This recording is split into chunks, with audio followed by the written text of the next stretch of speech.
You've tuned in to the Crispy Noodle Podcast. You realize what you've done? With Rich Liebig. A real gangster plays his cards, right? And Michael Costanzo. What was that you just read? Let us be the Crispy Noodle in your vegetarian salad of life and boring news. Good times, noodle salad.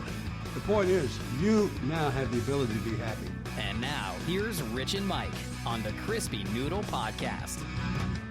Woo! Yeah, how you guys doing? What's up, everybody? It is time for this week's episode of the Crispy Noodle Podcast. Let us be the Crispy Noodle in your vegetarian salad of life and boring news. We've got sports, we've got entertainment, we've got odd news, all coming your way on this meal for your mind. This is the Crispy Noodle Podcast. Thank you guys for joining us on another crazy week that we get to recap and react to the news at hand. But before we get into stuff that we got to talk about, whether we want to talk about it or not, which may be a theme coming up in the sports sampler. Mikey, how you doing? We like to do a little personal bit. So, Mikey, how are you doing? How you feeling? Yeah. How's post-Thanksgiving treating you? Still full. Still full? Yeah, still full. Wow. It feels like, I don't know why, time is moving weirdly for me. I don't know why Thanksgiving feels... What is time?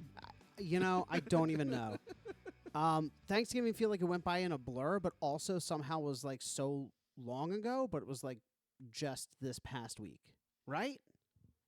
I'm not wrong, right? There was no week in between. I don't know why it felt so fast but so slow at the same time. I can't describe it. Thanksgiving does have an odd schedule that it falls on the Thursday. I like blacked out for like 4 days. And also, like, not everybody gets off Black Friday.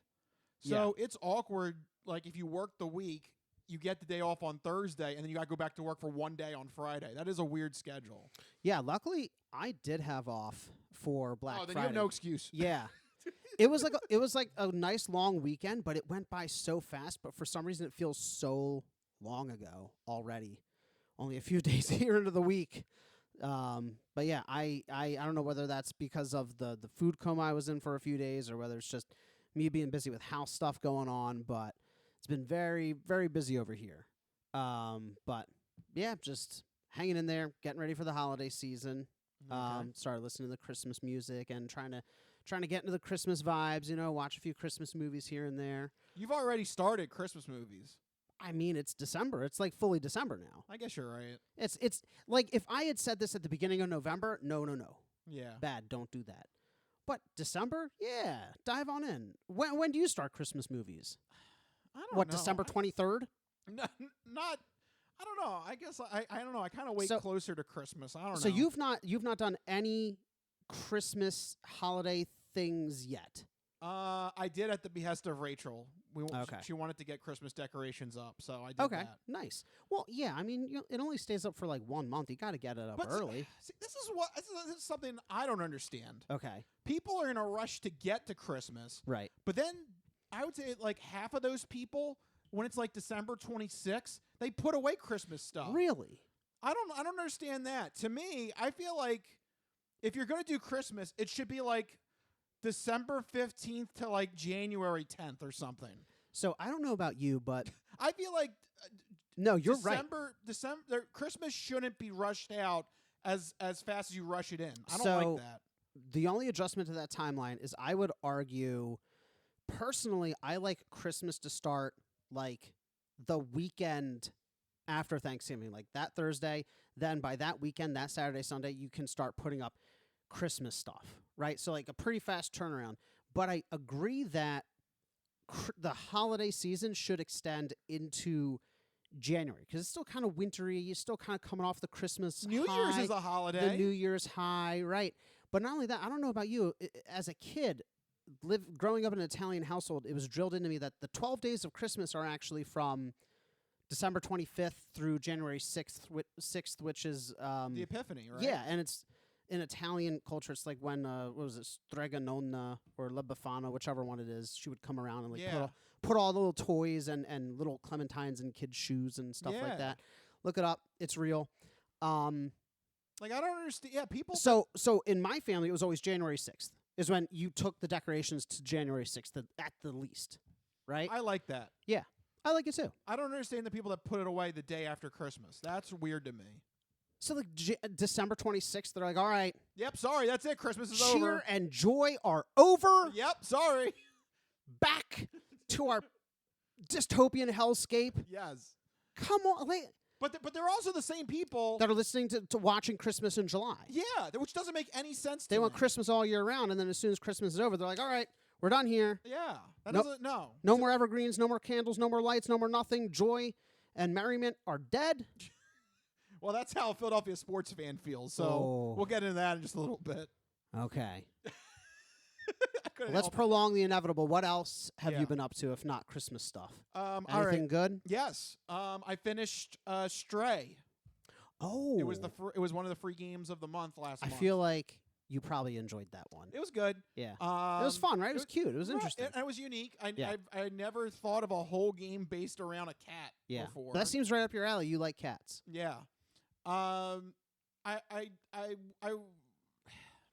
It's less game and more like experience. yeah, Yeah. and it was relatively short, which I'm Yes. not complaining. I don't want to sound like I'm complaining about it, Right. but like I don't know how much it cost when it first came out, but I think it was like $40. Whoa. Wasn't it? It was up there.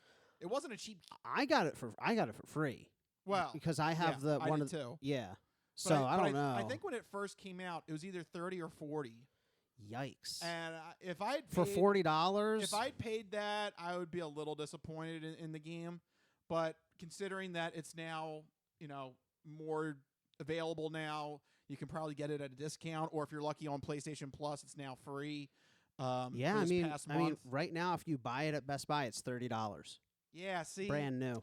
I hate to say it, but in terms of price point, I would say wait for a sale. Yeah.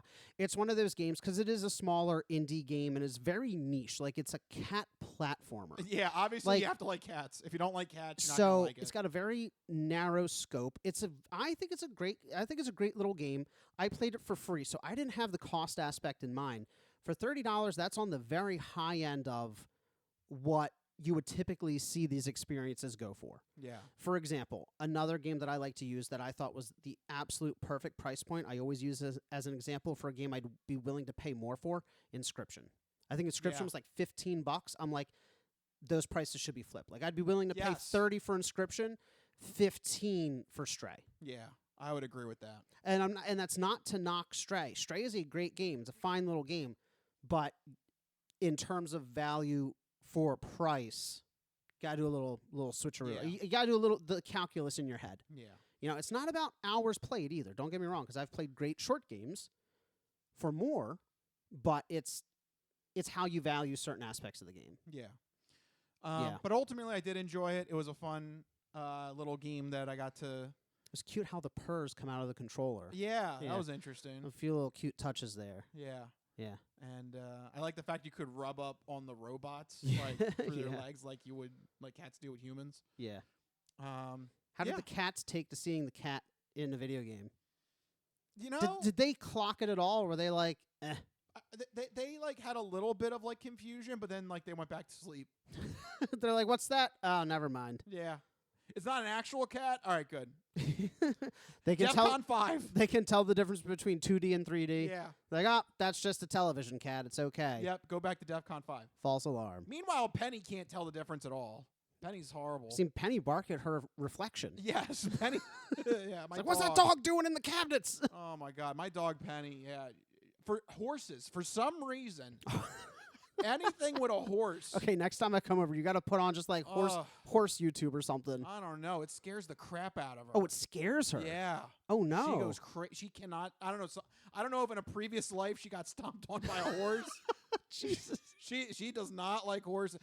But it's like it's the weirdest thing. It's not even like a real life vision of a horse. Sometimes it's like the mention of a horse or like a cartoon horse that's obviously like Not real. not real, and she'll still be like ah. Barking. So if they ever make a Red Dead Redemption 3, all bets are off. Oh, she's gonna have to be in another room.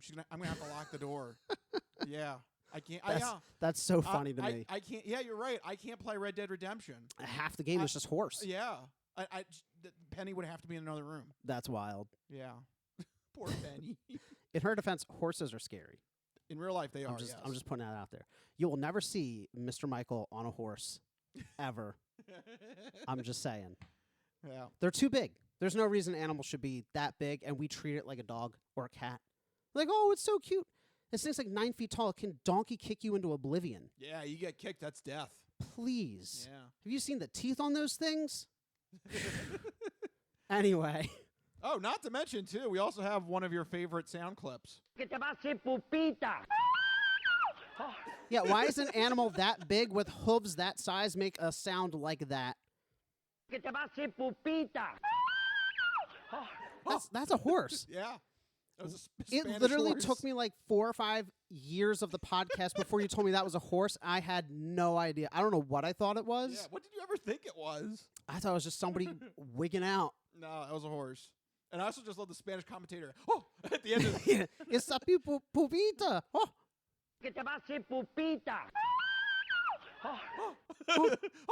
Oh. Like even the horse is, or the host is scared. The host is scared of the horse. Oh. What is the context of that clip? It was like a Sabato Gigante or something. I don't know. What is that thing that you just said? Oh, Mike. Sabato. What did you just say? Sabato Gigante. It's like Saturday Night Live for Oh, Espanol. Well, thank you. You're just throwing out these phrases like people are in What, the you're- nose. You're not cultured, No, Mike. I don't follow Spanish SNL. No, Rich, I don't. All right, so more than Spanish SNL. Sabato. It Oh, was- Saturday. Sabato. Yeah, it was Okay. like it's like a weird combination of like Saturday Night Live, a game show, and like wacky crowd interactions. Like, And they had a horse. and they had a horse on, and Wow. it made that sound. Well, there you go. Yeah, so hopefully nobody won that as a prize. I'd be like, can I trade this in for another prize? Great. Now I just realized now I can't even listen to this podcast. Betty's gonna go crazy if I play this podcast. She's at gonna home. hear that and just go berserk. Yeah. So all right, there you go. No more. We can't do any more horse clips. No more horse clips. At least for this episode. My dog's gonna go through the roof. Well, instead of horses, why don't we talk Eagles? Because it's time God. to get to our first segment of the show. Unfortunately, it's time for the Sports Sampler. It's time for the Sports Sampler. So you're not good at sports. It's a very small part of life. Sports. In your face. Oh yeah, sports time. So, the Eagles lost to the Bears. My Eagles! Those Yeah. damn barbarians have got my Eagles! Yeah. Yeah. Oh, no! We suck again! I mean, we called it. Yep. We did say that they were going to lose, and they did. I just didn't expect it to be as miserable as it was. No, I mean, you know, Welcome to being a Philadelphia sports fan. what did I say? Last week I pointed out the spread was, what was it? 7. 7. Yep. 7? 7. Were they drunk when they made that? Take the points. Ugh. And we ended up losing by, what, 9? Could have bet the money line, made more money. Yeah, 24-15 Chicago Bears. Chicago cementing themselves as the top seed in the NFC. Oh, good for you! So a few things here. I mean, how real is this in terms of the Bears being good and the Eagles being bad? Is this the beginning or the end of our spiral? Because this could be one of those kind of inflection points like in 2023 where we lost to the 49ers and it just broke us.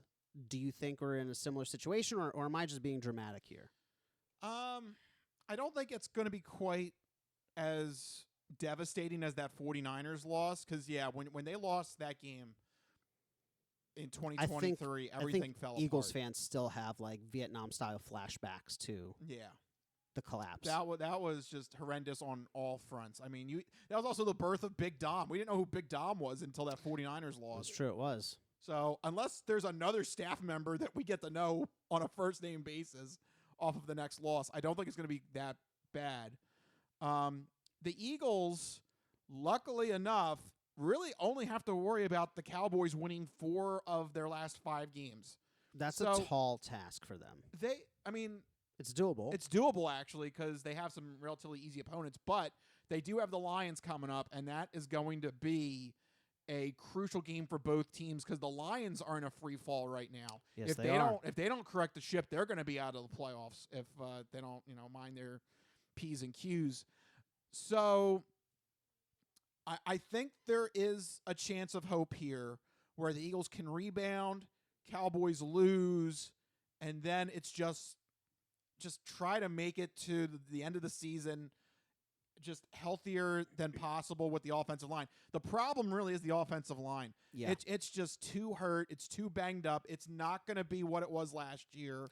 I mean, you're missing Lane Johnson. You have Tyler Steen playing. This is, his first year starting. Landon I think Dickerson Juergens is still hurt. He doesn't Cam look, Juergens still hurt. He Yep. doesn't look 100%. No, I mean, we saw the tush push fail, Yeah. right? They got no push. They got no leverage. No push on the tush push. No push on the tush push.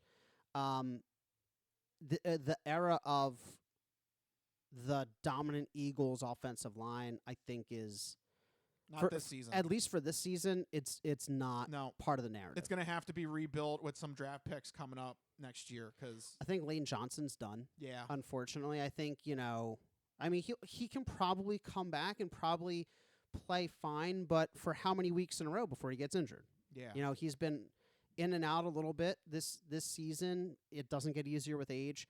I think Cam Juergens and Landon Dickerson are going to be fine if they have like a real long off season to recuperate and refresh their bodies. Tyler Steen, fine. We just, we've only seen this year of him. He's been fine. He's not a road paver like Mekhi Becton, right? Yeah, unfortunately. Mailata's been a lot of mental mistakes. Yeah. He just doesn't seem like just the whole unit because of the players coming in and out with injuries, the new player and Tyler Steen, it just seems like they're not quite clicking, gelling right. Yeah. So I will say I think that's the number one reason for this offensive stall that we've been hitting. And I don't think there's really a quick fix to that. It's just trying to get healthy. And, maybe they can, as we wind down the season, but it's just looking like it's not going to happen. Which brings me to my second point, and there's no way around it. I don't understand Kevin Patullo. I don't understand the calls that he's making.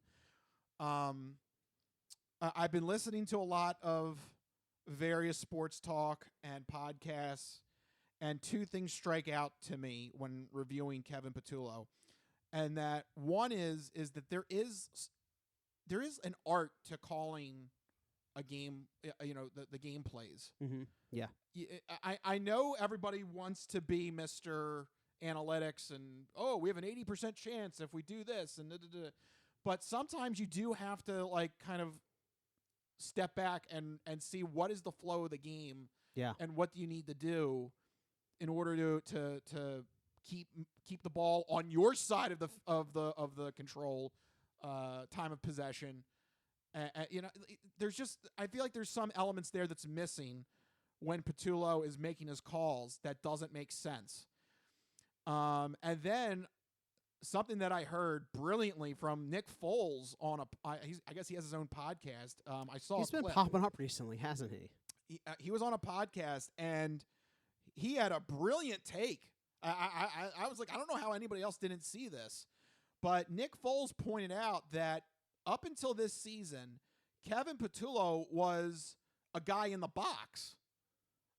For his 4 seasons that he was with the Eagles and not before he was promoted to offensive coordinator, he has been a guy in the box looking down at the field. But this season, because he got promoted to offensive coordinator, he felt like he wanted to be part of the team and wanted to have talks directly with Hurts and talks directly with Brown and Smith and Saquon. I think Foles might be onto something. I think he's losing sight of the game or something, that he's not seeing the things that we're seeing at home. We're seeing things on the TV where we're obviously like, why is he calling that play when the defense is lining up in this position? Or that we're hearing that the defense is obviously saying, they're going to run this play, and he's just not seeing it. Maybe he should go back up in the booth. Some coordinators do that. Look at Vic Fangio. Vic, Yeah. Vic, he's in the booth. Yeah. That's the way he likes to call the games. I don't know. But I mean, there might be something to be able to see it from a bird's eye view there and needs seeing to be the entire something field. to change his outlook because it is not working. And I know Nick Sirianni is trying to defend him, and he's trying to protect his guys. But there just comes the eye test, and the last 4 games have just been pathetic on the offensive side of the ball, and it's getting to the point where it's getting inexcusable. Yeah, it's really hard to watch.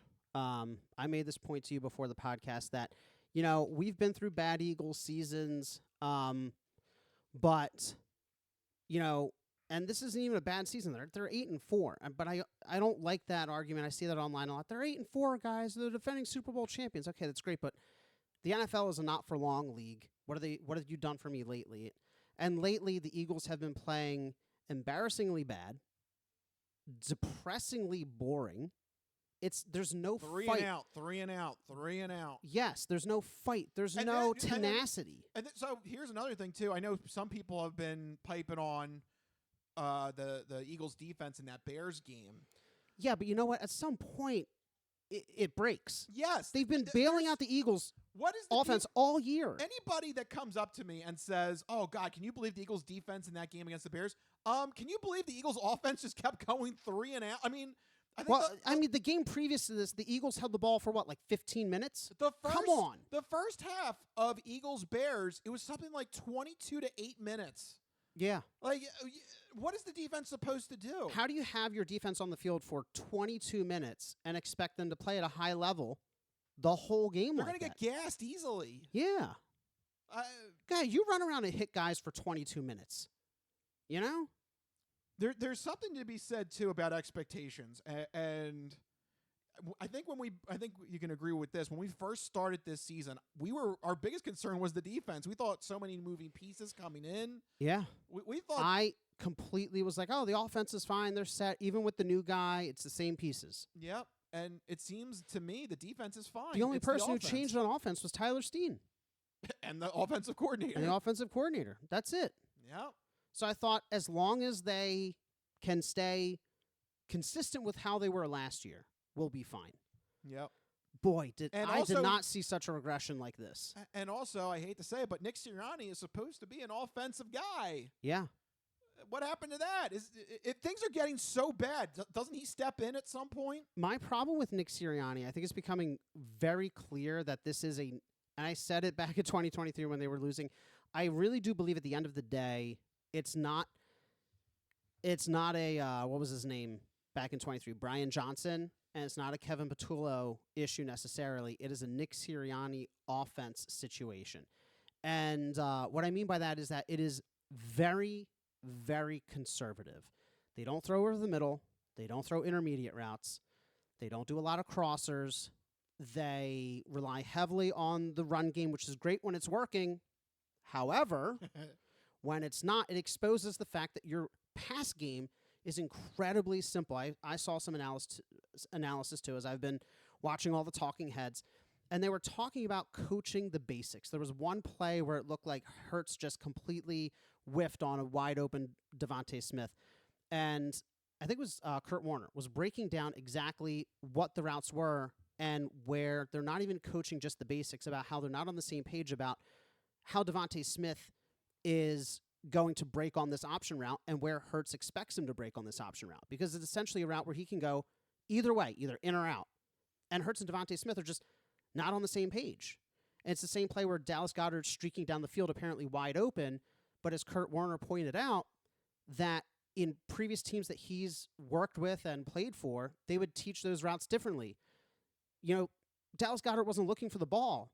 He talks about how, you need to teach things like, if you can feel the defense doing a certain thing, break your route off or take a peek over your shoulder for the ball, see if it's coming.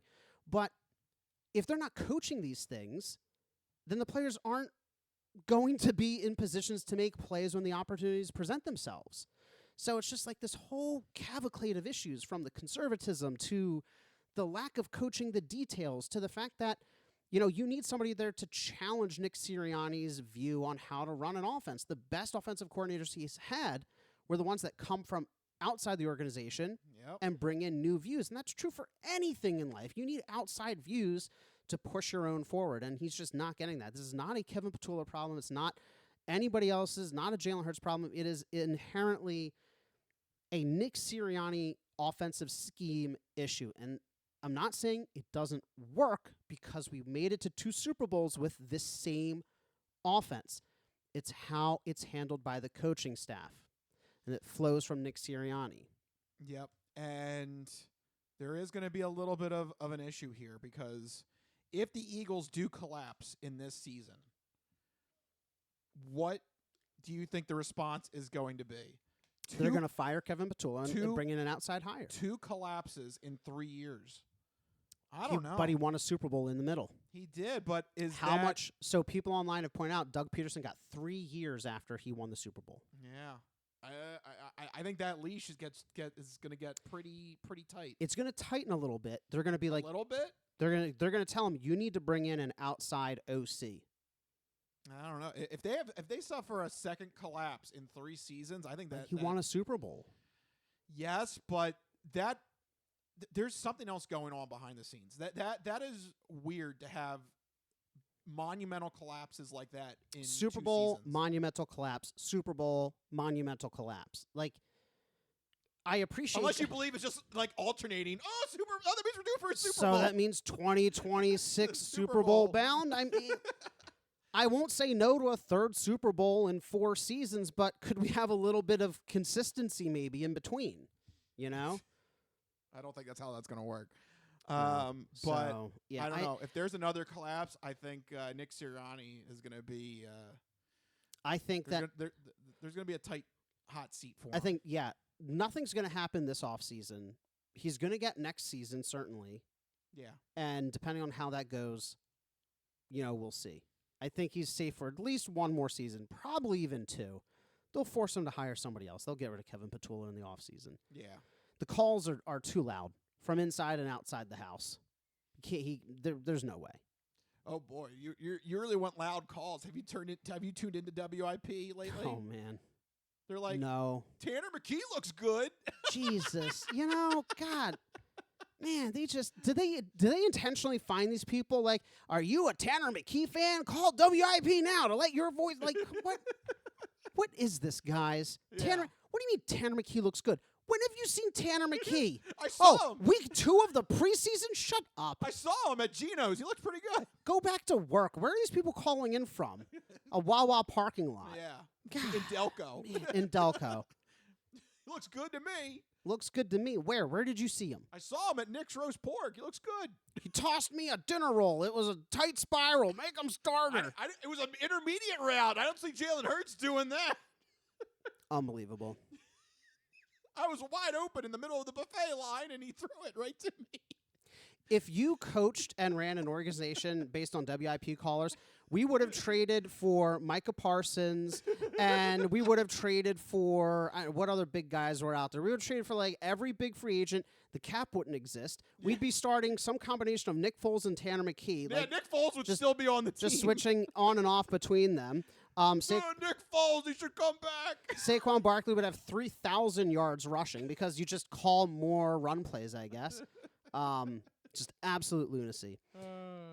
Anyway, unlike WIP, we can't reflect too much on the past. Instead, we have to think forward to the future. We always like to pick out a few games to keep an eye on for the upcoming week of NFL football. So that leads us to our next segment, the Fantastic Four picks for Week 14. Yes, there we go. Get the thinking cap music on. Here we go. The music is so stressful and dramatic. Yes. Oh my goodness. Because these are important picks. It's funny that this is such dramatic music for such a kind of questionable game here. Who wants to win the AFC North? I don't know. It's up for grabs. 2 6-6 teams. The Pittsburgh Steelers traveling to Baltimore to face off against their rival, the Ravens. This is a Sunday 1:00 game. Both these teams very painfully average, tied for first in the AFC North. Doesn't seem like either of them really wants it, but who's going to win it, Rich? This is a strange division all of a sudden, this AFC North. You've got the Ravens, who they think they have a quarterback, but they're not sure if he can win the big games. You've got the Steelers, who have an aging quarterback, and they don't know whether or not he's going to make it. You've got the Bengals, who are getting their franchise quarterback back, and they don't know if he's going to make it. And then you got the Browns, they're like, what's a quarterback? So that's the best way I can describe that division. But yeah, the two leaders are the Steelers and the Ravens, and they are facing off strangely on a 1 o'clock game. I feel like that should have been flexed, because this is going to determine who kind of has the inside track as we get to the last leg of the season. But I think the Ravens, are more stable. They've got the better defense. They've got Lamar Jackson. At least he can move the ball. The Steelers, you're either running with an injured Aaron Rodgers or Mason Rudolph, which I can't believe he still finds a way to play football in the NFL. It's crazy. I think there's kind of... It's got to be Ravens. I don't see how the Steelers pull this off. It's a very confusing situation. I think that I agree with you that the Ravens are more consistent. They've won 4 of their last 5 compared to the Steelers losing 3 of their last 5. The Steelers are just kind of wayward right now. The Ravens, they have the talent, they have the pieces, they just need to figure out a way to put it together. They'll be comfortable at home, so I'm going to go with Ravens, but this really is, in my opinion, this is such a weird game, a weird division, like you said. But ultimately, I think the Ravens are going to eke out a win here. Next up, though, we have a really tight race and an interesting race for the AFC South of all divisions. Who would have thought we'd be talking about the AFC South like this and the AFC North the way we did? We have the Indianapolis Colts at the Jacksonville Jaguars, both 8-4, both at the top of the division. Rich, who do you like? Yeah, this is another one where whoever wins kind of has the inside track as we get to the last leg of the season. Again, another 1 o'clock game. I feel like one of these games should have been flexed up. These are both very important games. Man, I really want to choose the Colts. I really love their story. I love Jonathan Taylor. I know Danny Dimes. Come on. Here's the problem. Daniel Jones is dealing with a fibula injury, which that doesn't sound good in terms of staying upright. That sounds like he's going to be feeling pain anytime he gets pressured on.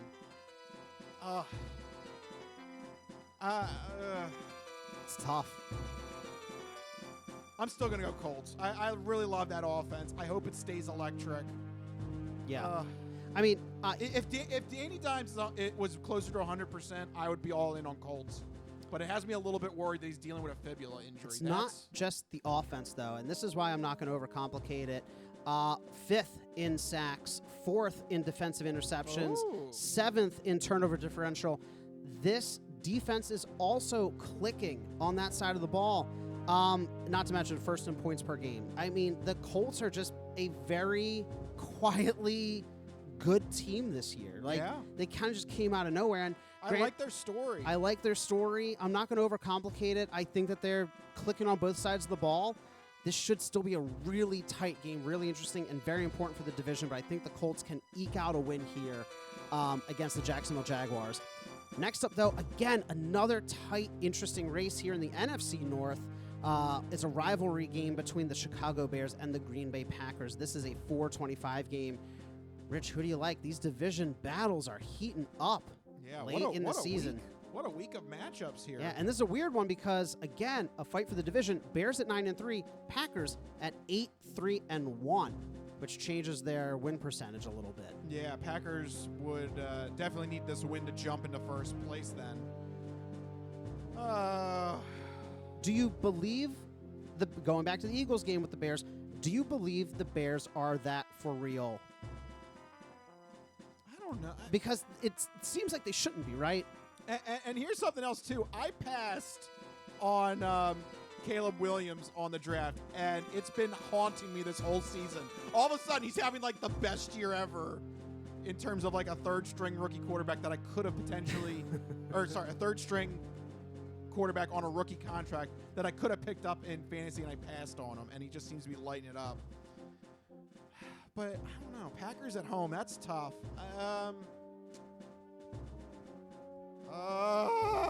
And they're very similar teams, too, in terms of, like, just going down the rosters, in terms of running backs, wide receivers. Statistically, they're, like, neck and neck. It's like splitting hairs here. You know what? I guess I'm going to go Chicago until they lose their next game. I've been saying that they've been a quiet team under the radar. They've gotten better every week. Yeah, I'm going to run with the Bears again. Why not? Yeah. And you know what? I agree as well, because I think coming off of beating the Eagles, they are going to view this as an opportunity to, they make their statement against the defending Super Bowl champions. What better way to really silence any doubt whatsoever than going on the road and beating a division rival? This is one of those games. Especially the Packers. They always had those flags that said, like, we own the Bears and all this stuff. Like, you can, think about the history and the significance of this game. If you're a Chicago Bears fan or a Chicago Bears player, like, you can get the chills just thinking about it. Like, this is the game you circle on the calendar, and, like, if we can, knowing they beat the Eagles, if they can win this one too, that's it, man. The path ahead is wide open for them to take the number 1 seed. Yeah. So in terms of significance, they have to do it, right? They have to. I mean, if they want to stay at the top, yeah. I'm going Bears. Okay. I like a good storyline. I'm going Bears. Okay. Next up, we have our very own hometown team, the Philadelphia Eagles, traveling to L.A. to face off against the Chargers. It is, unfortunately, a Monday primetime game. Talk about flexing games into weird positions. Rich, what do you think? Chargers possibly without Herbert? Yeah. Does that help us at all? I think it does. And convince me the sky isn't falling, please. Well, if there is the time to turn around, it would be this matchup, because you have this and then the Raiders. That would be a great way to restore the balance and start that last. A quick 1-2 punch to get back to 10-4. Right. And finish it. Like, that would pretty much lock the division unless Dallas wins both games too. They got a tough matchup against the Lions. I don't know if they're going to be able to pull that one out. So if the Eagles are serious about this season and trying to save this season, this would be a great start here to win this and then go back home and knock out the Raiders to improve to 10-4. And with Herbert being hurt, I'd like to think that tips the scales in the Eagles' favor here. And with it being a Monday night game, that kind of doesn't really, they got more time to prepare, so it doesn't really, I don't see the whole traveling thing being an issue then. So we usually play well in LA anyway. I'm going to be optimistic. I'm going to say the Eagles take that one Monday night. I think to save the season, you have to. If they don't, if they lose this game, I mean, I don't know anybody in the Philadelphia area, the tri-state region, who isn't smashing the panic button. Yeah. But if they lose this one, I mean, the fists are going through the panic button. There's going to be more than eggs thrown at Kevin Patullo's house. I hate to say let's it. not incite any violence here now. I hate to say it. If they lose it, it's going to be bad here in the Philadelphia region. For that reason, they have to. If they can't win against a team missing their starting quarterback, or at least the quarterback is injured. Hobbled, yeah. You have to. If you really are the defending Super Bowl champions and you're getting this much flack, this much heat, you have to find a way to turn it around at some point. And you made a great point. This is an opportunity to try to claw back into significance, try to really solidify that lead. Again, in my opinion, another must-win game. If they don't win this, the season's done potentially. So they have to. The spiral begins. Yeah. If it hasn't already, it will be in full force. Yep. So I begrudgingly hope that the Eagles will win. I don't have that much confidence in it, but I'm going to say Eagles because a three-game slide would be devastating. Yeah. All right, so there you go. That's our Fantastic Four picks for the upcoming slate of games.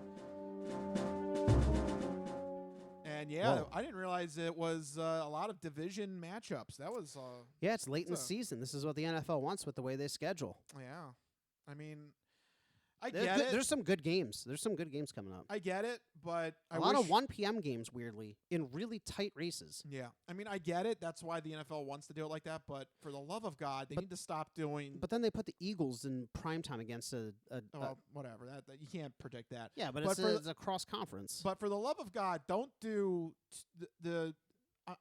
They need to ban facing your division opponent twice in 3 weeks. Get rid of that. I don't like that either. I don't like it. They got to get rid of that. I don't like it. Ay. All right. So, here's where we're going to dance around sports and entertainment. You know, we're doing a dance. Yep. Get your dancing shoes on.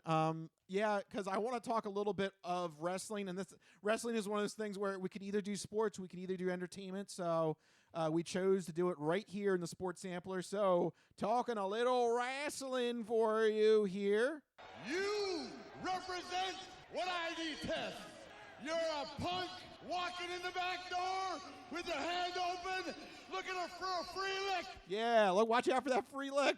You gotta watch out. It's gonna get you there. Don't get licked. Who's getting licked in this one?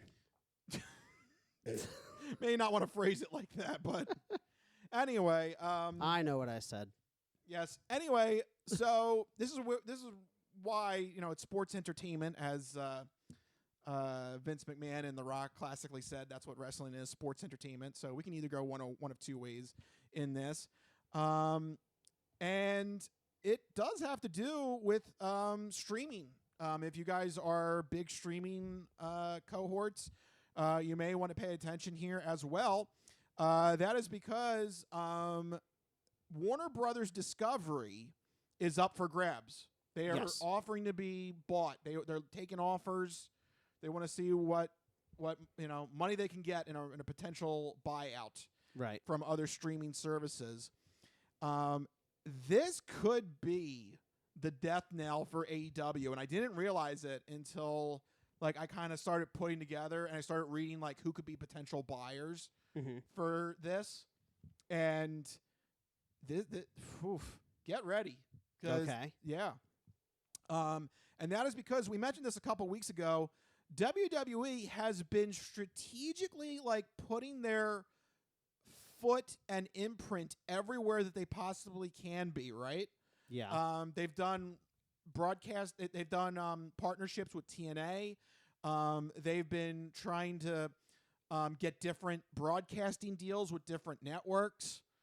And I'm about to go into it. So this is the problem, because WWE and AEW are the two main international competitors of wrestling, right? Yeah. So there's obviously non-compete clauses. You can't have a corporation hosting both WWE and AEW events. Yeah.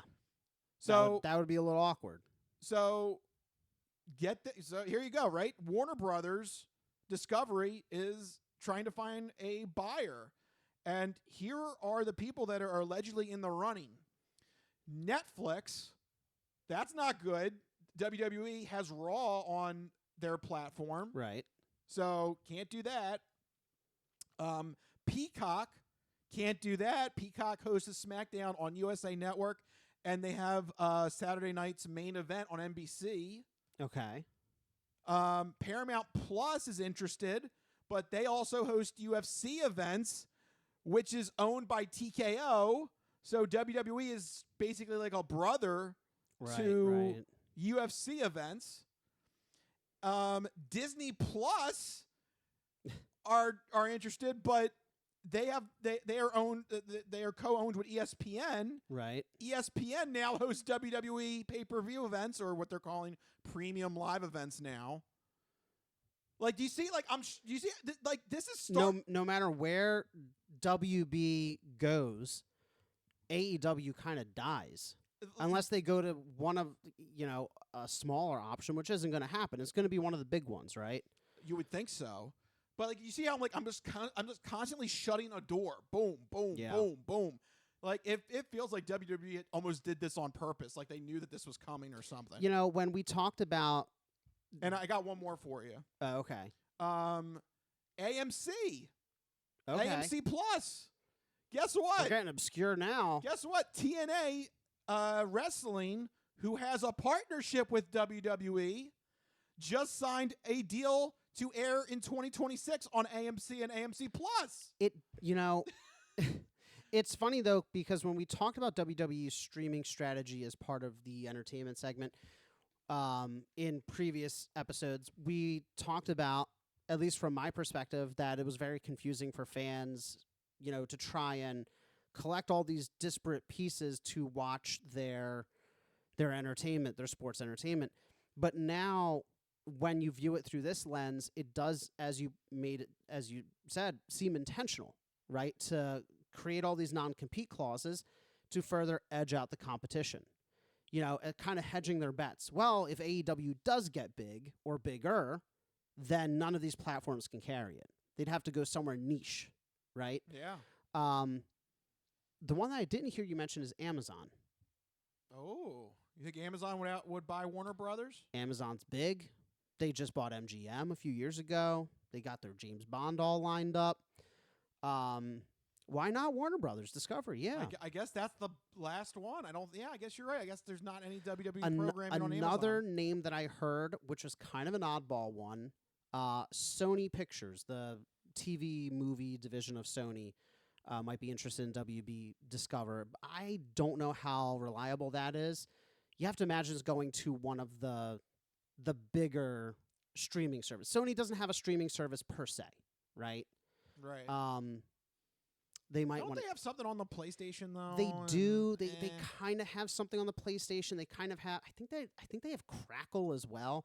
They have like a lot of stuff in like the anime realm, but they don't have anything in terms of like an actual. You can't go to let's go to the Sony streaming app. Like that doesn't exist. Oh, good for you. It's like maybe they could build one, but it doesn't seem like that's the direction they want to pursue. Yeah. The point being here, though, for the purposes of the sports segment, is that if WB goes to any of the big options outside of Amazon or Sony, AEW is kind of dead unless they divest it to someone else. They'd either have to divest it or break the contract with WWE, which I don't think they're going to do. No, I can't. I can't imagine that Netflix will be like, oh, never mind. We're going to have WWE for this podunk little B-rate wrestling organization. Like that's insane. WWE is a household name. Everybody knows WWE. Even non-wrestling fans know WWE. Yeah. I know next to nothing about wrestling, and I know WWE. So, it's one of those things where, AEW just kind of inadvertently got edged out because of all these deals that WWE made with all these different groups. And, at first it doesn't make sense. It's like, why would you want to spread your content all over the place, make it harder for your fans? Well, they don't care about the fans. It's a business decision to edge out the competition and to be the only wrestling outfit in sports entertainment. In terms of like an international level, yes. Yeah. Yep. So, I don't know. I just thought it was really interesting. And unfortunately, if you're a big fan of AEW, I don't know. I think you're Amazon. I think that's your only bastion of hope right now. Yeah. If you like AEW, you have to kind of hope for that. Again, WB could spin it off, divest it to some niche market, but it might as well be killing it then as well, Yeah. Also, too, another weird thing that AEW has is they have two secondary championships that are based on the television programs that they air on TNT and TBS. Okay. And they actually call them the TNT Championship and the TBS Championship. Why would you do that? Well, now you're in trouble because they got to rebrand. Yeah, if they go to another network, it's going to have to be rebranded. Yeah, I mean, these are the kind of decisions that completely do in an organization, So I don't see a path forward for AEW. I could be completely wrong, but in terms of the relation to sports, it looks like there's only going to be one name in wrestling after the WB sale goes through. I can't imagine AEW would survive this. Yeah, I just don't know. I mean, has Amazon ever really been enthusiastic about wrestling? I don't think so. I don't think so. I mean, I wouldn't be the one to know, but that's the only streamer that you didn't mention. So it's the only place where AEW could survive. Yeah, I don't know. These other streaming services, They want Warner Brothers, but I don't know if they want AEW as well. Yeah, they might, buy up WB and just be like, okay, AEW's done. Yeah. You look at it as a line item, you're like, "What? I don't want this. I don't need this." Yeah. So definitely a strange and possibly dramatic time for AEW and their company and their employees, because if Warner Brothers gets bought by the wrong company, that's it. And it very well could be that for AEW and their fans. Yeah. So a little news from the wrestling world that I wanted to hit on before we get into our break. But don't go anywhere, because we still got the entertainment entree, which Mike has real entertainment entree news to get to. And then the non-fortune cookie odd news, which I have odd news to get to as well. So don't go anywhere. We still have more show coming up. This is the Crispy Noodle Podcast. We'll be right back.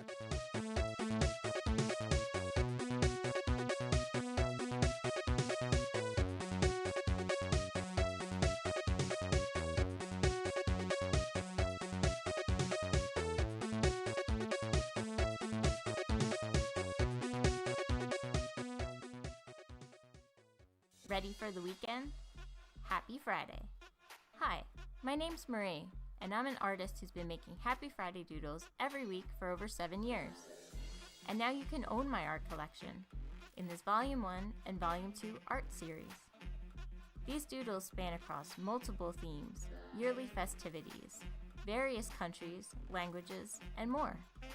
Both coffee table books have something for everyone and are the perfect conversation starter or gift for a friend. Really, anyone who enjoys a good weekend.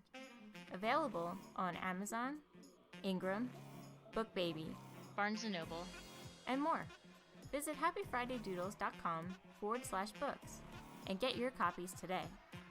Let's celebrate the best day of the week. Happy Friday.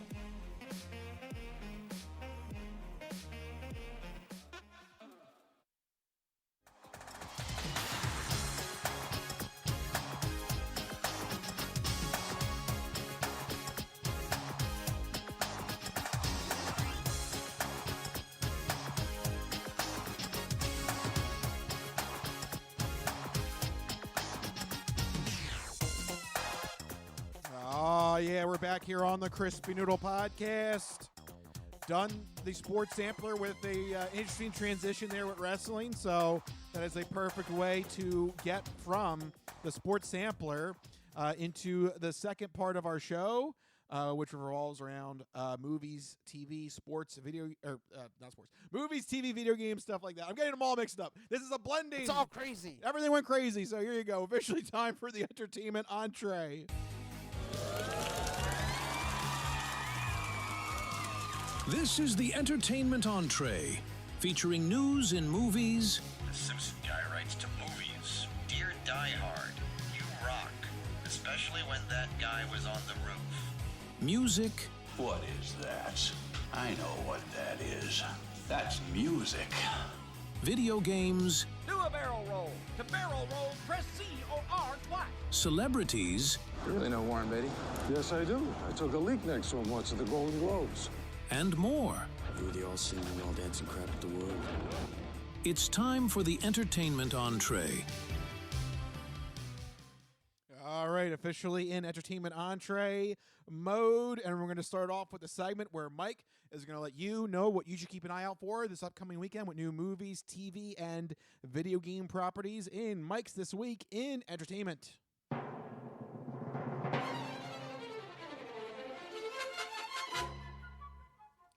All right, Mikey, what do you got for the people? All right, first up in movies, Fackham Hall is a new period. Yeah, Fackham Hall is a new period parody described as Downton Abbey meets Airplane and Monty Python. It's an irreverent and absurdist comedy that follows a pickpocket who lands a job at an English manor house. He quickly rises through the ranks and develops a forbidden romance with the lady of the house until he is framed for a mysterious murder. There are no reviews at the time of recording, but the trailer is loaded with sight gags, irreverent humor, just a general quirky and absurd vibe. It seems very funny, and I love the backdrop of the 1930s, like, very formal English manor kind of setting. I think there could be a lot of great opportunities for humor there. So that's Fackham Hall in theaters this week. And in TV, Hard Knocks in season with the NFC East premieres this week on HBO and HBO Max because the Eagles season needed something to spice it up, right? No. Some people are suggesting that Hard Knocks being in these organizations this season is contributing to the Eagles' issues of maybe a little bit of locker room dissent and problems on and off the field. Thoughts? Oh, great. Yeah, just what we needed. I can't wait to see it. This is also horrible, timing. This division is horrible between the Eagles, the Giants. Giants can't even kick a football. Washington is down Jaden Daniels. It's a train wreck of a season for the division. Yeah. It's terrible. The best team is barely playing football. This is horrible timing to do an inside scoop with this division. It'll be interesting. Go check it out on HBO. But in other TV news, I think this one is perfect for you, Rich. The Abandons comes to Netflix this week. It's an action series from the Sons of Anarchy creator, taking place Is it Kurt Sutter? Yes. Oh. Yeah, and it good takes to see he's back. Yeah, and it takes place in the Washington Territory in 1854, where a group of renegade families do battle with corrupt government forces and each other in an attempt to save their land and survive on the fringes of society. I feel like that was written just for you. Yeah. Sons of Anarchy, kind of like rough and tumble Red Dead Redemption-esque, I can't have horses, though. Damn, poor Can't Penny. watch the show. Well, Rich can't watch it, but everybody else should check out The Abandons on Netflix. Poor Penny. Poor Penny.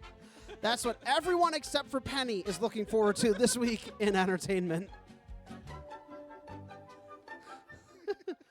Penny's like, what the hell is wrong with you people? We're going to have to do a separate This Week in Entertainment. Just for Penny, yeah. Yeah, because with no mention of horses anywhere. No horses. Can't this do is that. this is an episode loaded with horses. You should play this episode for her and see what happens. She's going to freak out. Did you say horse? Oh, my gosh. But luckily, this next part has no horses, just some angry Norse gods. That's right. Amazon's God of War show officially enters pre-production after some back and forth and some production hell. It is moving forward, and it's moving forward in a big way. It immediately gets a 2-season order, and it's also been revealed that the first episodes are directed by Frederick E.O. Toy, who also directed episodes of Fallout, The Boys, Westworld, and Shogun, for which he won an Emmy. So, all right. Rich, exciting news for God of War fans. Yeah, I'm interested to see how Amazon plays this out. Have they even casted for Kratos and everything? No. Yeah, I would imagine it's too early. Yeah, so they haven't done any casting, but this is based on the 2018 version, so their synopsis of the show is as follows. They say that the show follows father and son, Kratos and Atreus, as they embark on a journey to spread the ashes of their wife and mother, Faye. Through their adventure, Kratos tries to teach his son to be a better god, while Atreus tries to teach his father how to be a better human. And casting is underway. What do you think? I think that this iteration of God of War is a really good translation potentially to television. Potentially. I mean, the game itself was, very cinematic, a lot of different set pieces that would translate wonderfully to another visual medium like TV, but you seem unconvinced. Well, something just hit me, and I don't know, because going back to the last successful property, obviously everyone wants the next Last of Us TV show, right? Yeah. It was so successful. I think I know where you're going to go with this, but I want to see. The Last of Us worked well and could translate well because the story was contained, and you could appeal to the people that knew The Last of Us, and you could also appeal to people that didn't know The Last of Us and who always wanted to get into it, but they didn't want to play the game. Right. So you kind of had a really good audience smattering, and I think that's what helped, especially that first season, really take off like a rocket. This God of War, though, because it's only based on 2018, I'm a little bit worried how are fans that aren't that don't know Kratos' full story. Yes. How are they going to know some of the elements of the first trilogy, the Greek gods that he takes down? Yeah. And is it just going to be like flashbacks? Because I feel like that's an essential part of Kratos' story. So I completely agree. It's something that is, you think like 2018 God of War is such a good game, but everybody who's played it thinks it's such a good game because when those moments happen, when Kratos has certain revelations and when he returns to elements in his past, it brings something out in those longtime series fans, but are we going to have the same visceral reaction? See, so this is where I'm saying I think the people that follow God of War will. They will. But then the people that don't, it's going to be like, oh, what's the big deal? Because when you adapt to a medium like TV, video games, for as big as they are. I kind of wish that they would have started, maybe do just a first season with the Greek gods. I wish there should be some sort of baseline there. One way that they could handle it is the first episode could be the grand history or mythology of the world, kind of for lack of a better term, a montage of Kratos's last moments in the Greek pantheon kind of thing. The other way they could do it is they could do a smattering of it throughout. Kratos kills his first bad guy and he's jarred back to the first time that he killed somebody as a Spartan warrior. They could do smatterings throughout of it. They need to do something though, because I don't think the redemption arc works if you don't have the failures of the Greek pantheon. Yes, that needs to be part of the story. It's an integral part to appreciating 2018's God of War and what made it so impactful. Because for fans that played through it, you got to play this character that was dealing with this rage, but you also come into it knowing the previous series iterations, right? I assume there were new players too, but I don't think there were that many new players to God of War 2018. Or at least gamers knew of Kratos, right? Yeah, I would imagine. But when you brought into TV, you're bringing in, parents. Yes. 65-year-old people are huh? What? I got to watch it on the Amazon? They don't know. As my dad wanders into the kitchen. Good timing. It's like he heard. It's like he heard. But, no, the point is, though, that when you adapt a video game, especially to television, you have to be very careful. Like you pointed out, Last of Us, self-contained. Yes. The story is entirely self-contained within the first game. When you adapt something like Fallout doesn't have a strict, you're not following one character through, 5-6 games now. Every game is kind of like a different part of the world. The story is the world, so that's easy to adapt, right? Something like God of War that has so much history and is so important to the singular character, it's going to be tough, but Amazon is really confident. A 2-season order, even before they have their main characters casted. Well, I mean, you're going to get all the video game nerds. They know it'll do well. Yeah. So they're going to get eyeballs. They're just banking on, and you know what? It might just be that they just need the video game fans. In the world of streaming, that might be enough. Maybe. But I kind of hope that they have a broader audience because, I'd like to get Rachel to watch it or something. I would love for it to attain the same type of prominence that The Last of Us has. Yeah. This is a golden age. We've said it before, a golden age for video game adaptations. I would love to see it continue. Yeah. So there you go. God of War entering pre-production. We won't talk about it again until probably 2027 at the earliest. But something we do have to talk about, though, Quentin Tarantino, weirdly in the news lately because of something coming to theaters, Kill Bill, the whole bloody affair hitting theaters soon. And boy, it is hitting in a big way. It is an epic re-release, single mega movie clocking in at 4 hours, 35 minutes. You're gonna be okay. Say the goddamn words. You're gonna be okay. Oh, God. Say the goddamn words. Oh, my God. Yeah. I think I just heard Rachel's head explode. Yeah, 4 hours, 35 minutes. I think that includes the 15-minute intermission. I hope it does, because if there's 15 minutes in addition to that, forget it. That's a whole day, 5 hours. Bring a sleeping bag. Yeah. Because this is always my thing with the super long movies, okay? You're not you're not driving 1 minute to your local theater. For me, it's minimum 10, 15 minutes, as much as 45 minutes. Then you have the pre-roll ads, 20 minutes right there. Then you got to drive back home. You're looking at a 6-hour commitment. Yeah, if it's this long. Yeah. For a single movie. That's like, do you know how much stuff you could do in 6 hours? Yeah. So, what do you think? Is this worth it at all? I mean, to fans it is, but we're both fans, and I'm getting the vibe that neither of us will be attending the theater for this. Yeah, I mean, Kill Bill was a fun 2 movies, but I don't know. It was all right. Like, you know, there's really good points in it. Uma Thurman is great, obviously. But like, I don't know. To me, I always kind of thought Reservoir Dogs, Pulp Fiction, those were those are the 2 best ones, right? Yeah, and Django Unchained. I'll throw Django Unchained up there as well. I mean, he's had great movies, but yeah, and Kill Bill is interesting. He's always considered it one movie, just split into 2 parts. Okay, I get that. But this mega re-release, this is just pure hubris. 4 hours, 35 minutes. It includes, I think it's up to 18 minutes of never-before-seen footage, including like a mini anime that's jammed in the middle of it. It removes, obviously, the part 1 cliffhanger, and it removes the recap that starts part 2. So, you know, you're looking at like a good amount of never-before-seen footage. My only problem with this is that, you know, directors love making the director name cut, right? The Snyder cut, the Tarantino cut.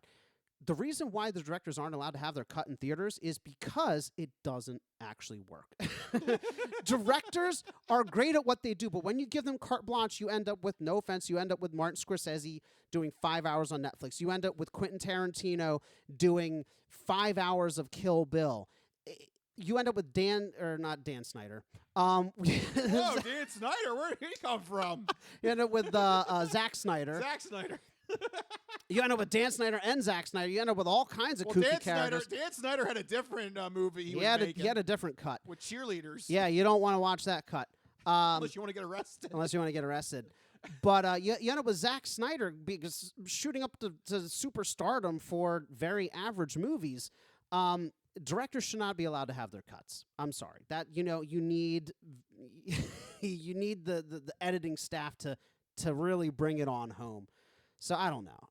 Disagree. You disagree? You like the Zack Snyder cuts. You like the Martin Scorsese mega. Yeah. I don't mind. Okay. So go see Kill Bill. Kill Bill, I mean, I don't know. If someone really wanted to go see Kill Bill, I guess I would go. I don't know. Kill Bill to me was good, but it wasn't like one of, I think, Tarantino's.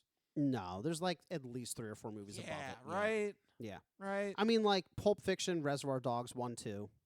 And then you get your choice of like Django Unchained, or I mean, even Inglourious Basterds. Inglourious Basterds is a great fantastic. One. Yeah.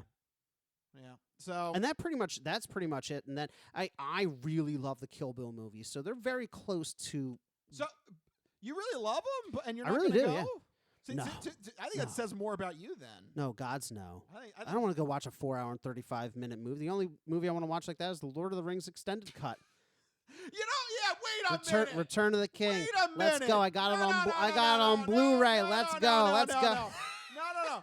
You can't Is that come at me. Is that hypocritical? Yeah, you can't come at me with Scorsese and all this nonsense and then be like, oh, but I love Lord of the Rings. Get the hell out of here. But do you know what that movie was freaking 4 hours long. Do you know what I've only watched exactly once? The Lord of the Rings extended cut. Because no movie needs to be 4+ hours. Nobody's got that kind of time in their lives. God damn it. Stop it. Stop it with the director cuts. Leave it on the cutting room floor. There's a reason why it's there.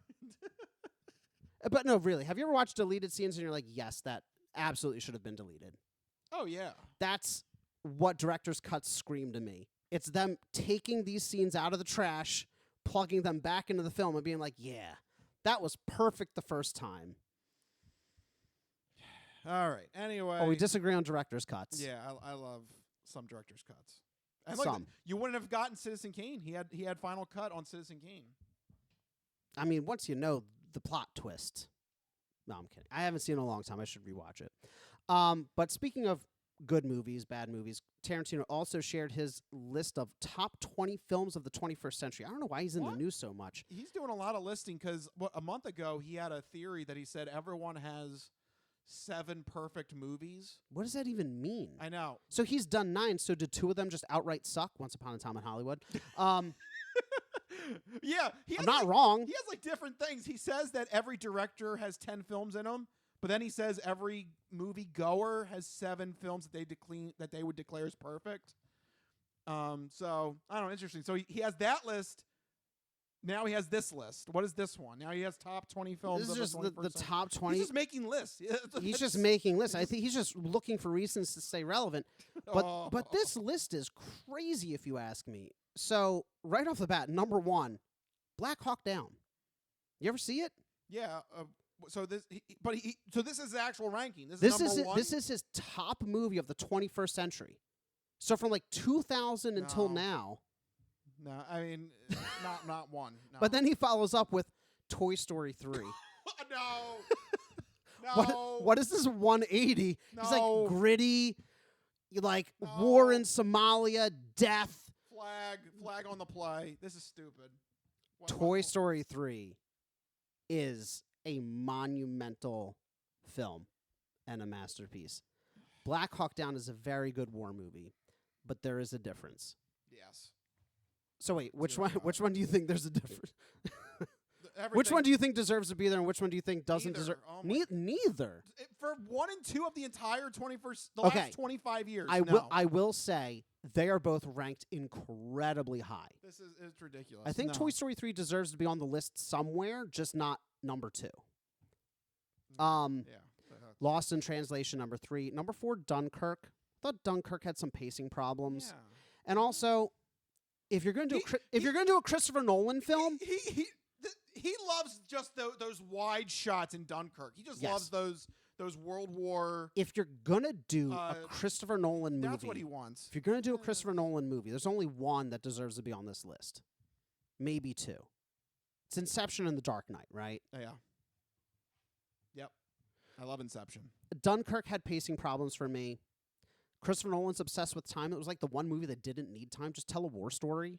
Like, they're fine as it is. Yeah. Like, was that not weird? It's like over here in 6 seconds, but over here in 6 minutes, over here in 6 hours. I'm like, what are you doing? Summoning the devil? Like, anyway, There Will Be Blood, number 5. Zodiac. I agree with that. There Will Be Blood's a fantastic movie. I've heard good things. I've never seen it. I know. People always recommend it to me. Daniel Day-Lewis in that movie. Oh, man. Is amazing. That guy's a force. Yes. I still remember him in Lincoln. Yeah. Crazy. But you got to watch that one. I know. It's on my list. Yeah. 6, Zodiac. 7, Unstoppable. 8, Mad Max Fury Road. Like, I'm not really impressed. 9, Shaun of the Dead. Funny. I love that movie. Not top 10 of the 21st century. The 25 years. Like, that's the thing. That's rough. These movies are crazy, right? Yeah. And number 10, Midnight in Paris. It was fine. Yeah. I don't know how he's ranking these. You could even go further down the list. I didn't bother putting all 20 on there, but there were some other really, really wild choices. He's got Jackass the movie on there. What? He's got School of Rock with School of Rock, though. No lie. That is a good movie. Passion of the Christ. Like, he has crazy movies on this list. I think he's just trying to get attention. Some of these movies don't make any sense. He's got Moneyball on that list just for you. Just for me, sure. The list is wild, though, right? I know Rich Liebig. He loves that Moneyball movie. What? You do like Moneyball. I mean, I like the base. Yeah, it's not 20. It's not top 20 of the 21st century. Like what? It's a crazy list, though, right? Yeah, this is. He's just trying to get attention. Oh, he doesn't need attention, though. He needs to make a 10th movie. Yeah, before he dies. And it should not be about Hollywood again. Yeah, stop it. Too much stroking. All Self-pleasing. Right. Speaking of self-pleasing. Perfect transition. Yeah, into the Not Fortune Cookie Odd News. Snack time! Oh no, what have you done? What is the charge? Eating a meal? A succulent Chinese meal? Oh, Howard, excuse me, but your wife's cookies are out of this world. Who told you you can eat my cookies? You've opened up the non-fortune cookie odd news. Holy shnikes. Manda de basata. I don't make this stuff up. No, go past this part. In fact, never play this again. I'll take a pound of nuts. That's a lot of nuts! That'll be $4, baby! You want fries with that? And you, sir, are you waiting to receive my limp penis? Oh, it's Hoagie Fest. Let me pull over to this asteroid. What? This is the non-fortune cookie odd news. Oh, these cookies. Put that cookie down now. What does Rich have in store for us? So sit back, get everything you need to get from the kitchen. Be sure and empty the bladders, go to the bathroom, because you're in for a hell of a ride. All right, there you go. That's right, everyone. It's time for the non-fortune cookie odd news here in this segment. Rich researches the news, he reads the news, and I react to the news. He finds a weird and wacky story and keeps it hidden from me, which ensures that all of my reactions are my genuine gut reactions to hearing this story for the very first time. That means that I don't know what's about to happen, you guys don't know what's about to happen, and even Rich doesn't know what's about to happen because these stories always take us down wacky and wild paths, and I'm ready to get started. Where are we heading to? Okay, in this story, we are talking about Hanover, which... PA? No, this is Virginia, it looks like. Oh, because there's a Hanover, PA. There is. They make pretzels. But no, this one's in Virginia. Looks to be near Ashland, so I don't know where that is. I don't know where that is on the map here. Yeah, I don't know. But this is Virginia, so I don't know if have we had odd news stories in Virginia? I don't know. None that I can think of. Yeah, off the top of my head now. I'm gonna find out where Hanover is. Yep. It is in the middle of nowhere. Sounds like it, because in this story, cops were wondering who broke into a liquor store on Black Friday. And it turned out that when they opened up the bathroom, they found an intoxicated raccoon that was the culprit. This cannot be made good. It's shameful. It's a shameful, shameful day. You know, this raccoon has had a hard life. It's a rough time being a raccoon in Virginia, okay? Oh my gosh. That's amazing. Yep. They do. They're like little thieves. They got those little grippy hands. They got those little creepy grippy hands, you know what I mean? They got like fingers. It's very odd. Very odd looking. The cops had to make an unusual phone call to the Hanover County Animal Protection Shelter to the scene to whisk away this raccoon. How do you detox a raccoon? Yeah, right? I guess you just got to cold turkey, make sure he doesn't get any more. Just sleep it off. Drink some water. Yep. The cops are referring to this as the Black Friday break-in.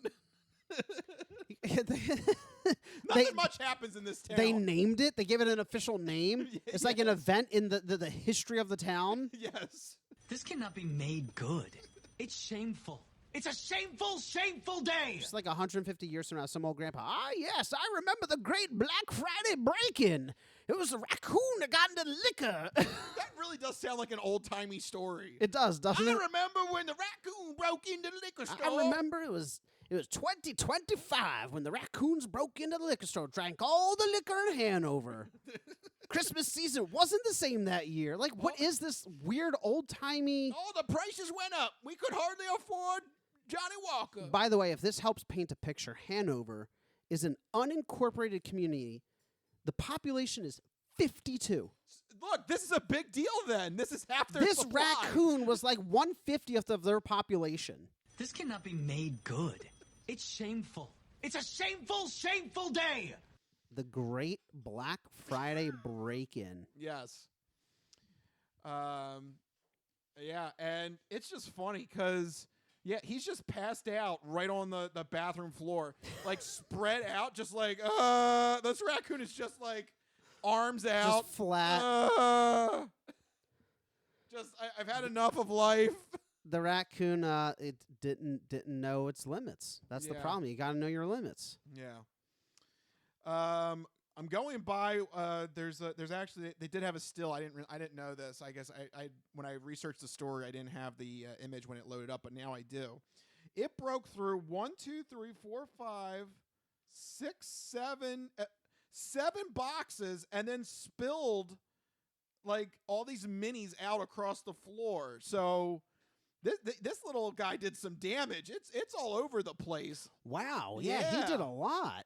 Yeah, Well, you should have put that picture up on the I know. I wish the feed. Yeah, when I was researching the story beforehand, it didn't have the photo, but now it does. Damn. Yeah. He did a lot of damage. This whole aisle is just ruined. Crazy. He really was up to no good. I wonder what, I wish I could He see. got in and just went absolutely I wish bonkers. I could see what his favorites were. Because right. There's a green tint bottle. It looks like limoncello there in the middle because it's yellow. Okay. Does this guy have some fancy taste? This is a fancy raccoon. I mean, I don't know whether liquor is yellow.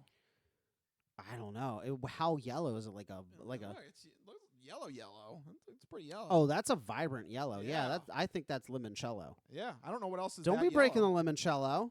Come on now. Hey, maybe he's a paisan. Hey, is it an Italian raccoon? Hey, somehow I got lost. Is this raccoon an immigrant? Do they even have raccoons in Italy? Help me out. I don't know what I'm doing here in Virginia. Oh, hey. I'm trying to be in the liquor. I don't know what's happening. Help me.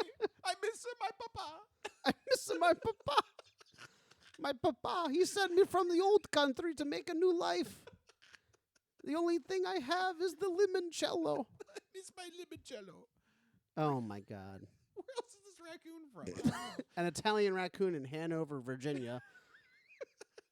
Just absolutely crushing bottles of limoncello. There you go. That's something else. Yeah, this poor town not going to have any more limoncello or other liquor here because of this. The great Black Friday break-in led to a shortage of limoncello for the holiday season. Yep. So luckily the raccoon was safely allowed. So stupid. The raccoon was safely allowed to sober up and was released back into the wild.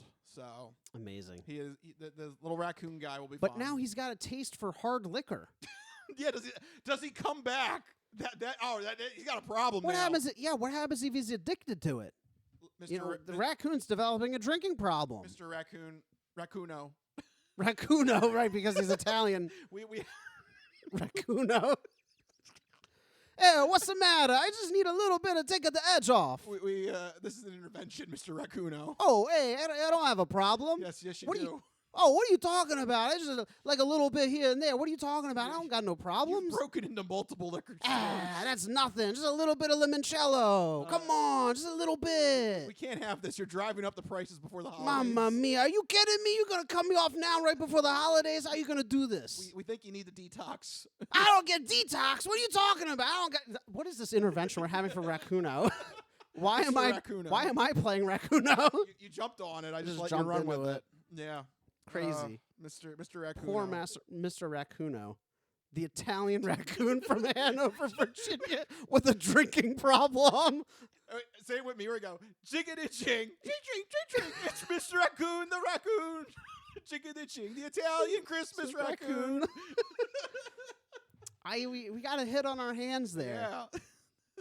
You gotta do some touching up on the lyrics, but we're really close. Yeah. The Italian Christmas raccoon. Mr. Raccuno. Glug glug. Glug, yeah. The Italian Christmas raccoon. Glug. Oh yeah. man. There you go. The new Christmas hit. Coming to Spotify soon. I love that. Yeah. The Italian raccoon from Hanover, Virginia, with a drinking problem. Yes, perfect. I just love the fact that he broke in and just went absolutely crazy. Yeah, just why not? What else are you gonna do in Hanover, Virginia? With a population of 52, you drink. Yeah.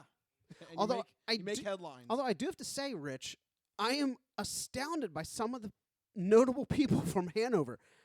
For history nerds, that are Patrick Henry and Henry Clay. They were big drinkers too, weren't they? I guess so. That's what Hanover's known for, is Warhawks and drinking.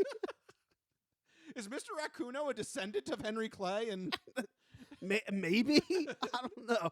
I'm on the Wikipedia page. I'm like, you got to be kidding me. Henry Clay? It says Henry Hanover, Clay, Virginia. Yeah, Henry Wow. Clay, the ninth Secretary of State of the United States of America. Wow. Warhawk. There you go. Crazy. Could have been Mr. Raccoon's great grandfather. All right, and I got one more story. Why not? I can fit it. Yeah, let's do it. This one's in Minnesota. And this Minnesota, eh? Yep, that's right. Oh, don't you know? Don't you know? This is just a quick story. It's one of those ones where the first sentence or two gives it all away. But we're going to talk about the case of 66-year-old Paul Severson here. Okay. He apparently likes to do things outside in the nude, according to cops. Well, it was very erotic. Yes, indeed. It was erotic.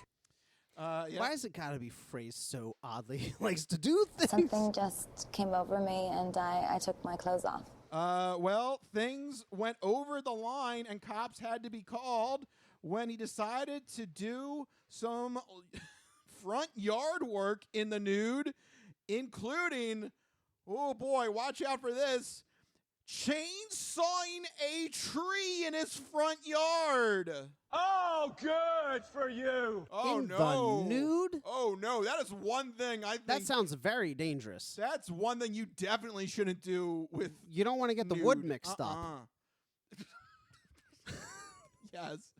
But also just, I don't know. No, there's just shrapnel going everywhere. Fragments of wood going everywhere. It's not good. That sounds very dangerous. I think that's the one thing you want more layers. Yes, the more layers, the better. Yeah. I've not tried. You're gonna be okay. Yeah. Say the goddamn words. You're gonna be okay. Oh God! Say the goddamn words. Yeah, that could happen to you. I have not tried chainsawing anything, but I feel like it's not dangerous, but you want to approach it carefully and with some level of respect and caution, no? Yeah. According to the police report, they got multiple witnesses to verify that Severson walked out of his shed completely nude and holding the steel chainsaw. So was he clothed? I guess he was clothed going in, and then he was like, "I'm one with nature now," and walked out naked. I guess. Either that. I mean, it could just be somebody who likes exhibitionism, but it could also be the crunchy, be one with nature thing. Yeah. This is from Minnesota. I feel like he's like a woodsman, you know? Also, it's got to be really cold outside. Oof. He was in the pool. That's why it was shrinking up. Yeah, a little bit of shrinkage there. According to the police report, one witness, this is in quotes. Oh, boy. One witness said that the suspect did yard work while nude and decided to chainsaw while butt-ass naked. Yeah, not just regular naked, butt-ass naked. Butt-ass naked. Something just came over me, and I took my clothes off.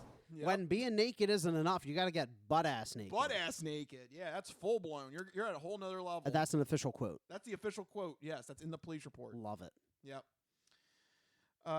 But there you go. Police asked him to put some clothes on. He was charged with a misdemeanor. And people just be out there not caring. Yep. Crazy. And he will have to deal with that misdemeanor in a local court in the near future. But there you go. Wow. I hope he enjoyed his time in nature. Why not? There you go. Why not? This is Minnesota. This is Minnesota. I can be nude and chainsaw if I want to. If I can handle the cold naked, everybody else will have to deal with it. Is that the law? I don't know. If you can withstand the cold for more than a certain set amount of time, then you get to be nude wherever you want. Honestly, they should put it on the books. If this happened last week, it was really cold last week here. I imagine it must have been super cold in Minnesota. Oh, it must have been awful. Yeah. Probably in the negatives. How does that not get to you? How do you survive nude in that? If you're and also you're handling a chainsaw, aren't you shivering while you're handling the chainsaw? I just feel like chainsaws are a little dangerous, and you should probably be wearing actual clothing. Yeah. Probably something protective, you know? That should be the one activity that you need multiple layers. Right, because I feel like as you're chainsawing, it's like chewing through the material. It's like there's pieces and splinters flying everywhere. You know, they always tell you, like, wear the goggles, wear some gloves, to protect yourself. This guy was like, no, nothing. No, I'm good. As little clothing as possible. I need to be one with nature. I guess so. I don't know. My testicles need the cold, frothy air. Nothing wakes you up in the morning like the crisp Minnesotan air against your balls. Gotta really feel it. Yeah. What? Yep. So, there you go. I don't understand nature. I don't understand Minnesota. I don't understand Minnesota either. So, it's very confusing to me. There you go. I was able to squeeze in one last odd news story there. Yeah. Oh, what an episode. Yes. There you go, folks. That's what we have for you this week on the Crispy Noodle Podcast. Thank you guys for watching and supporting our little show. If you like what you heard, make sure you go to our website, thecrispynoodle.com. Make sure you follow us on social media. But most importantly, make sure you have a way to get the podcast sent to you every week. 2 main ways to do it. First one is on our YouTube page. Go to YouTube and search Crispy Noodle Podcast and subscribe to that channel. Hit that red button so that you get the podcast sent to your YouTube account every week. Second main way is on Spotify. We put the video podcast up on Spotify, and you can enjoy our show, whether it's the video podcast or the audio-only show that you can listen to on Spotify. And if you have Spotify with Android Auto or Apple CarPlay, you can take us on the go with you. So while you're driving around, whether it's being in the cold in Minnesota naked or picking up drunk raccoons in Virginia. I mean, whatever you got going on this weekend. Yeah, whatever. You can take the podcast with you. Right, whatever you got going, you can enjoy the podcast with you on the go. That's right, either fully clothed or butt-ass naked. We don't judge. We don't judge. So many ways. Just don't use a chainsaw. That's dangerous. Don't do it. But so many ways to check out the Crispy Noodle Podcast. If you need to get in touch with us individually to share your sports, entertainment, or odd news stories, you can find us on Blue Sky. I'm at Mikey Costanzo, MikeyCostanzo. And I'm at Richliebig, RICHLIEBIG. You can find us on Blue Sky. Let us know what's happening. And if there's a topic you want us to talk about on next week's episode, let us know. If it's any odd news, make sure it goes to me so that Mikey doesn't see it. But yeah, let us know. And if we use your topic, we'll give you the sausage shout out, because why not? Yeah, absolutely. Yeah, why not?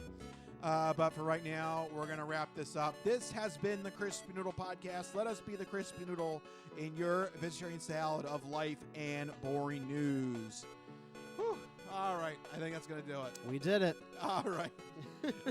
We did it when nobody else got drunk or arrested. All right. We're going to go and celebrate being one with nature. Sounds good. We'll see you guys next week. See you guys. Later. Bye-bye, all you fine peoples. Good night.